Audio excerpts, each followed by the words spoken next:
You know when an anime is great and everyone hates? I have a feeling I know what you're going to say. Well, not everyone here hates it. We've got a good friend, Nick, of Throne of Cypher with us, and he's going to tell us about why Bleach is actually great, right? It's one of the greatest anime of all time, and people just are sleeping on it, and, you know. Did they really sleep on it, though? I mean, it was one of the big three. It's been around for so fucking long. It's just like, man. I feel like it's been going through cycles of people like trashing it and then people praising it. It was like all right now it's going through a praise phase. It's going through a praise phase. Ever since the anime ended back in 2012, 2013, it's been getting a lot of bad hate. It's like this. Yeah. It's like the Star Wars prequel. How everybody's like suddenly turning around on them and saying they're good. Actually, yeah. Once it's over and people only have nostalgia to go on, they can paint it in a pretty good light, and maybe they're right to do so. I'm gonna confess something, guys. I don't actually like Bleach that much, but the first two seasons are fantastic. Yeah, the first two arcs I really liked a lot. Yeah, the first two are definitely, especially this whole study arc, which is considered to be one of, I think at least, one of the best shonen arcs in all of shonen. I would agree. Like, if not the best, one of the best shonens, but definitely one of the best retrieval rescue arcs. Absolutely. Yeah. It was also at that point that people realized that Tite Kubo just loves to draw characters. You're the one who told me it was pronounced Tite Kubo. You know what? I interchange on that. Sometimes it's Taite, sometimes it's Titty, sometimes it's Taito. I'm sure there's people out there call it Titty. You know what? Yeah, it's based on how you feel for the day. It's just like, you know, today I'm feeling like Tite Kubo. I think that's a good name for him. It's and then the next day it's cool. Tight. I wish my name worked that way. Just wake up. Today I'm Kadin. I don't know. Kadin. Kadin, almost like Kadin. All right, the actual prompt for a video, I should explain it. Everyone's thoroughly confused. Is that we went with other IPs, Swordsmen, and made them go Bankai, or as I like to refer, Bankia, for some in-joke reason with our friends. Our friends, I would say probably most notably Kieran, who you might know on the internet. He had like a running gag back in the day when we were doing Brick Series stuff. And he used to talk about like, you know, Ichigo, because like power levels in Bleach are so fucking crazy. They don't make sense. Their abilities are just so fucking weird, which is JoJo's kind of has that similar to it too, but like with Bleach, it just kind of got crazy for like sword techniques and stuff. And he would always joke that Ichigo was going like a Bankia times 100, or it was like a Super Saiyan 4 type of thing. And his head would just explode off and shit. And I remember we hearing that concept, and it was so hilarious. And unfortunately, it never got brought to light in an actual video, but it's so funny. I love it. Yeah, it's just an inside joke, but going Bankia is the way I always refer to it nowadays. So yeah, actually, that brings me to my point. What's your thought process here with this character? I realized way too late that I literally stole this directly from Bleach. Yakuya, his ability is very visually similar to the one I chose for Zoro. But for Zoro, I had an intention of, okay, he kind of just goes based on the logic, more swords is better most of the time. Like, he had 2-sword style when he was a kid. He went up to 3-sword style. And so I was like, okay, what's the natural conclusion of that? Infinite sword style. Which I put through Google Translate and came up with Mugen Kenfu. So that's his official Bankia. That's really cool. I liked it while you were drawing it, how there was just a 4th sword. I wanted that to be like the whole power, not infinite swords. He releases this immense power, and like a 4th sword just materializes. It's just one that trails behind him. That's all he needs is that 4th sword. Yeah. So it works in the same respect as Senbon Sakura, where it acts as like a defensive shield, and swords are everywhere. They cut, they defend, they do everything. Okay, so you're talking about like Shiro from Unlimited Blade Works, where Unlimited Blade Works. It's basically that too. Yeah, Infinite Sword Style and Limited Blade Works, same thing. All right, so where would Zoro with Infinite Sword Style rank in the Bleach power scale?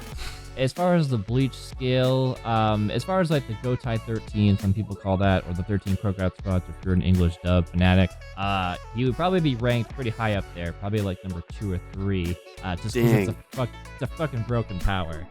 Yeah. Not bad. So he couldn't beat Ichigo. Could he beat Kenpachi? That's a loaded question. Zaraki is one of my favorite characters. It's hard for me to say that he'd lose, but I think it would either be a stalemate or One Piece would win the day because Zoro has a lot of experience. I just don't know how much that goes against Zaraki, which in Bleach you never really know what time span that works in because let's be honest, it comes down to experience. Yeah, And I'm on record saying Zoro is unbeatable, so I'm gonna have to give it to him. Yeah, most times he comes out on top in impossible circumstances. So I would say it would come close, but Zoro is definitely one tough motherfucker. So Kenpachi is one of my favorite characters from Bleach. For whatever reason, I always latch on to the absurd characters where their power is basically that they have infinite power.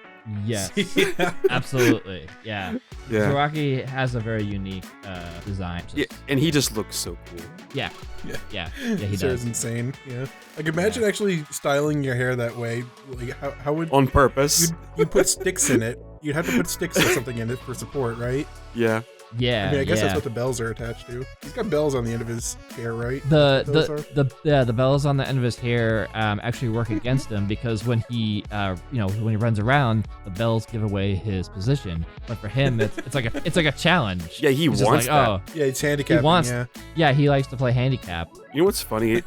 He has the eye patch thing, right? So for that to have occurred, he would have had to have the idea, like, I want something that limits my power, but I also want it to look cool.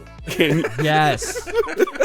Yes. Yeah, he could have just had some bells in his pocket instead of on his hair, but He's stylish, man. He cares how he looks. He's very stylish.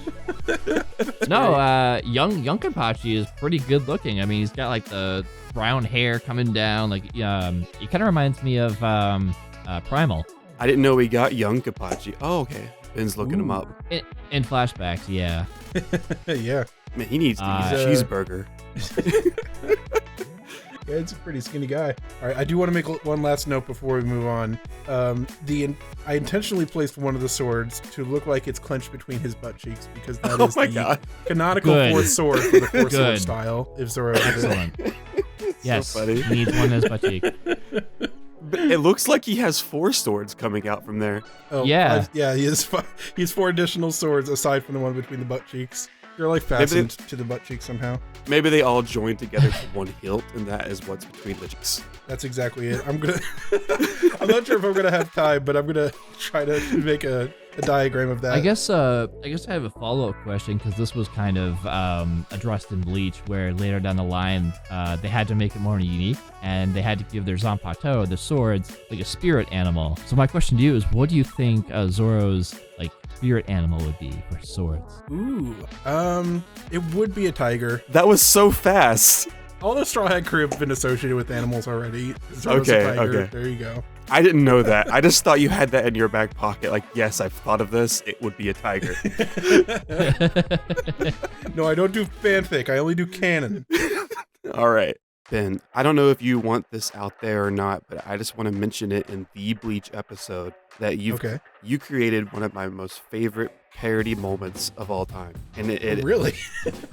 I've told you about it before. I love it, and I love it for the wrong reasons, because you didn't actually do it the way I thought you did. You have a Bleach video where you go the whole video and nobody says Ichigo's name, and at the very end of it, Rukia calls him Bleach, and she's like, "Bleach, you're here to save me." And yeah, Nick was in that video too. I lost it, dude. When I first saw that, it was like the funniest thing to me ever. But you informed me that she actually calls him Bleach earlier in the video. Oh, yeah, I think a couple people call him Bleach earlier on, but... Yeah, Bleachigo. His name's Bleachigo. Whatever reason, I did not catch that. Full name Bleachigo, but they just refer to him casually as Bleach. Yes. Bleach, yeah. I feel bad for saying that, though, because, I don't know, Throne of Cypher made a much longer, more robust Bleach parody. Bid just comes in with a steal. Hey, famously rivals. Great. Hey, it's a great joke for like a one-time thing. I gotta appreciate it. It very much is. It's not enough to build a series around it. I went for the cheap shot. You need to make a one-shot Yu Yu Hakusho thing. Oh man. Yeah, I guess I'll have to link my old channel now full of cringe content. Thank you for that, Kadin. I'm gonna give you the option to cut all that out if you want to. Or you could just show the clip and then not link your channel and just make them find it. Oh, hey. Oh, Bleach, you've come to save me. Ooh, yeah, go out and look for it, people. I'm setting this challenge to you. You want my cringe videos? You can find them. They're stuck behind a paywall. That's funny. So you're drawing the Naruto man. I am. This is Zabuza of the Hidden Mist. That's it. He is one of my favorite Naruto villains from one of my favorite Naruto arcs. Yeah, like the second one. Early Naruto is really good. It really is. I love this arc so much because it's the first time the show gets serious, and it does it in such a fast way. Like, it's out of the frying pan and into the fire. These people go on their first mission, and that was a big deal in of itself. But they thought it was going to be like a D tier, and then immediately it becomes an S tier, and they're dealing with. I remember. It was like such jarring thing when it's for the first time in like 2 or 3 volumes, their lives are suddenly on the line. Yeah, they go from like training with Kakashi to like suddenly their lives are in danger and they're fighting like one of the most powerful ninjas in the world. Although in hindsight we know that's not technically true. But it seems like it at the time, yeah. Yeah, like Zabuza is one of these most powerful people, but yet at the end of Naruto, like you got people bringing down moons. Oh yeah, the power escalation is nuts. Oh yeah, but I choose to ignore that for the sake of how much I liked Zabuza at the time. Great composition. Yeah, I actually liked how this turned out, which is rare for me. But here comes in the Bleach part. I know the prompt was to give them a Bankai, right? But I decided instead that he would be more of a hollow. Oh, good idea. And so if you recall, like the very end of the arc, right before he kills the last person, like it zooms in on his face and his face turns blue for like a second, and it's to imply that he actually is a demon. So I gave him that mask, but like more of a hollow form. Yeah. Oh, that's really cool. That's really cool. That's a nice like deep cut too. Yeah, man. He's just so cool. And to answer your question, Nick, because I want to, his sword's personality would probably be a very feminine-looking boy. Okay. Yeah. Yeah. He has a sentimental side. He has a type. Yeah.